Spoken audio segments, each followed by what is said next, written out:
Kasi gusto niya lang daw tumulong. O pagkatapos nun, papano? Madali na lang aralin ng lahat. Pag naabot mo yung panalo, hanggat may mapapasahan ng resume, go lang, ganyan ka na, kadesperado, galawang gipit, ina-applyan kahit di alam yung trabaho, putang ina. Putang ina! Hindi ba coincidence na nangyari yun nung nawala ka sa probinsyano? Wala man lang basenyong nakapagtanto. Bihira na rin siyang magka-guestings. Yun ay alam niyong alam ko. That means wala nang pumapasok na pera, di na rin ganun kalakas yung mga vlogs mo, wala ka ng movement, ang tanging option mo na lang ay tumakbo, bulbul. Diba?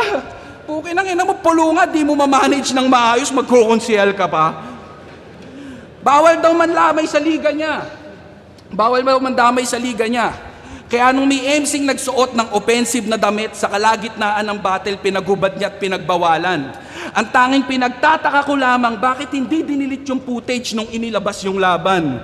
That means pinahiya mo yung MC mo para lang ipakitang di mo tinotolerate yung ganyang galawan. Para sa ikakabango ng sarili mong pangalan, yung mga pinatuloy mo sa tahanan, sila din yung tinanggalan mo ng kalayaan.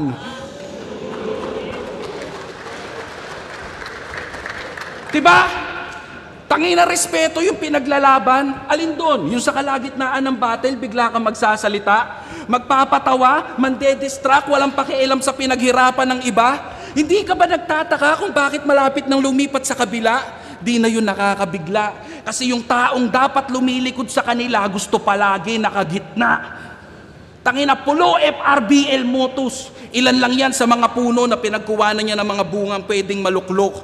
At nung pinanik niya na yung puno mo, ilan lang yung napitas niya doon mula sa tuktok.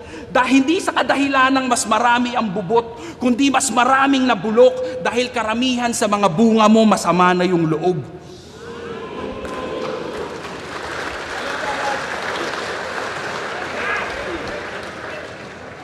Ano naman kung tumakbo akong konsehal?